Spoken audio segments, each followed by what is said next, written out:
Նախընտրական քարոզարշավի ժամանակ խոսք էր գնում իշխանապողության անհրաժեշտության մասին, հետագայում արդեն առաջացավ այդ դիսկուրսը մանդատներ վերցնել կամ չվերցնել, շատերի գնահատմամբ պետք է վերցնել եւ աշխատանք տանել թե պարլամենտում եւ թե փողոցում։ Հիմա իշխանապողության հասնելու համար խորհրդարանի դերակատարումը զզվորը կարող է լինել, այսինքն ընդդիմության դերակատարումը խորհրդարանում եւ ինչու է հիմա пассив փողոցը։ Տեսեք, այս պարագայում ասել թե միանգամից կարող ես հասնել փոփոխության այս պահի դրությամբ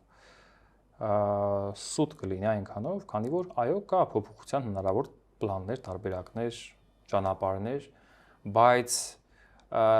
նստել ուղակի վիրավորել միմյանց եւ սпасել այդ փոփոխության օրակարգը ներողություն մենք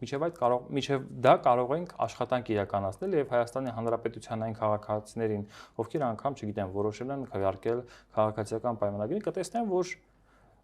այս մարտիկ, ովքեր որ եկել են ազգային ժողով, միայն չեն խոսում, այսպես ձևակերպեմ, որպեսզի ավելի պարզ լինի, այլ նաեւ աշխատանքով կարողանում են ցույց տալ, այլ նաեւ կարողանում են աշխատանք իրականացնել, որը հողի վրա է, որը ժողովրդի համար է եւ այսպես ասած, այդտեղ միայն Հայաստանի Հանրապետության քաղաքացու բարեկեցիկ կյանքի համար է, այսպես նշեմ։ Փոփոխություն լինելու է անկախ ամեն ինչից, բայց միջև այդ կարելի է աշխատանք անել։ Այնպիսի տպավորություն է, որ ռեժիմը փորձում է իրեն դիրքավորել որպես որոշակի բարեվարկություն ունեցող քաղաքական ուժ, մենք տեսնում ենք, որ պարլամենտում իրենք փորձ են անում տպավորություն ստեղծել, որ ընդդիմությանը չեն հալածում, հա, անգամ Արամ Վարդևանյանին քվեարկությամբ ընտրեցին որպես փոխոսնակա ազգային ժողովի։ Ինչու է ռեժիմը փորձ անում այդպիսի շղար ստեղծել իբրև թե ժողովրդավարության կամ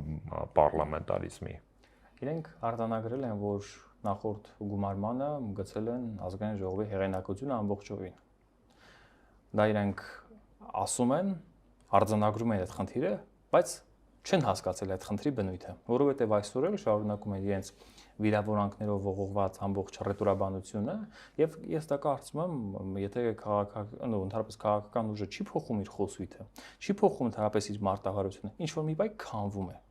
Այնպես է քանվում, որ արդեն հայտնվում է այլ, այսպես ասած, ուղղության վրա։ Փոխվում է։ Եթե օրինակ միտեղ լինի Տարոն Չախոյան, բնականաբար այդ թիմում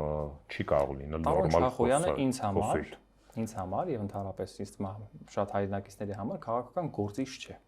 Թող դա ինքը ֆիքս է։ Երբ որ ինքը մոտենում ամբողջն ասում է, որ ինքը քաղաքական գործիչ է, ինքը քաղաքական գործիչ չէ, իմ տպավորությամբ գործիք։ Իմ տպավորությամբ բարձրախոս է, ում ասում է թե ինչ ասի, որովհետև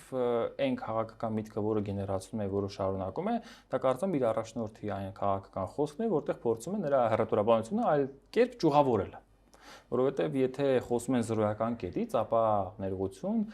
տպավորություն է ինձ մոտ ամենաանձին աչքով, որ տվյալ անձնավորությունը չի հարգում անգամ իրենց խմբակցության կամ իրենց քաղաքական ուժի այն անձնավորությունը, որ նշում է, որ եկեք զրոյական կետ սահմանենք։ Եթե զրոյական կետ են սահմանում, ուրեմն մեկը չի պահպանում, ուրեմն կա ներքին, կարծում եմ,